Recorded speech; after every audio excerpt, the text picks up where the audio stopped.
Lalo na sa Pilipinas, kumakulangan ng mga espesyalista.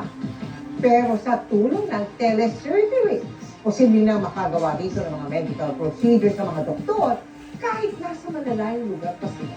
Kung paano yan, alamin sa pagtutok ni Oscar Oida. Nasa Pilipinas ang pasyente, pero ang doktor na mag-oopera, nasa China? Imposible? Posible! Nangyari lang yan kanina, ang kauna-unahang telesurgery sa bansa.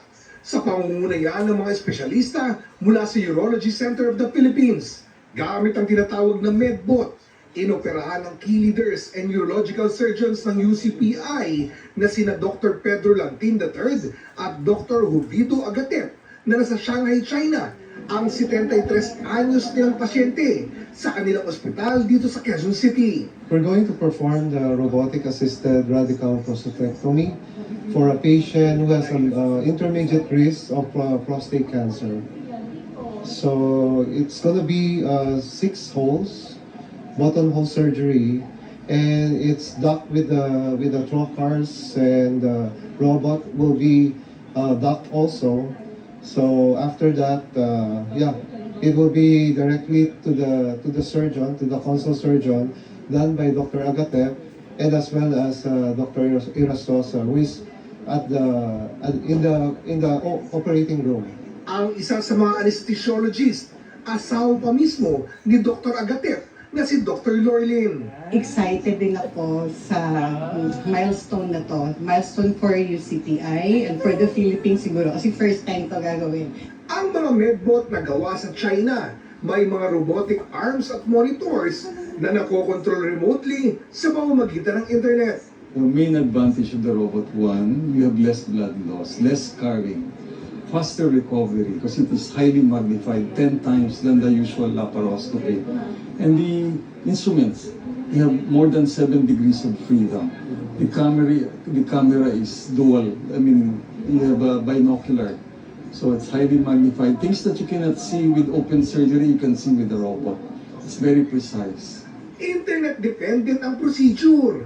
Paano kung bumagsak bigla ang signal na talaga namang nangyayari sa Pilipinas? Actually, it will not affect the outcome of the surgery because you have an expert surgeon right here in the Philippines who's going to take over the surgery.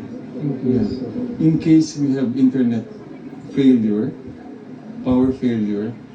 Ang ganitong teknolohiya, malaki umano ang may tutulong sa ating bansa, lalo na sa mga lugar na kinukulang sa mga espesyalista. With the lack of surgeons across the country,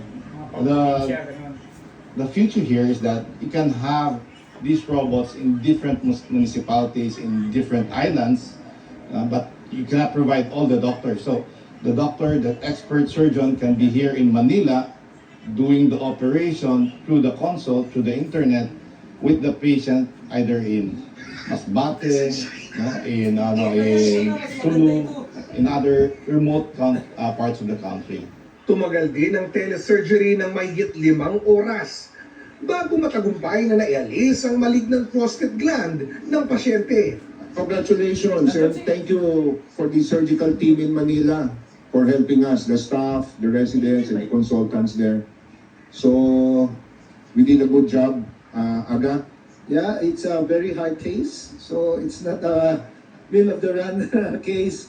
It's a very stuck prostate at the posterior part, especially the seminal vesicle and the vas deferens. But with the help of the team, the dream team of Manila, Dr. Lusaya, Dr. Jundi, and Dr. Sam, and all the staff there and the anesthesiologists, we made it. We made it for the first telesurgery in the Philippines. Thank you very much, sir.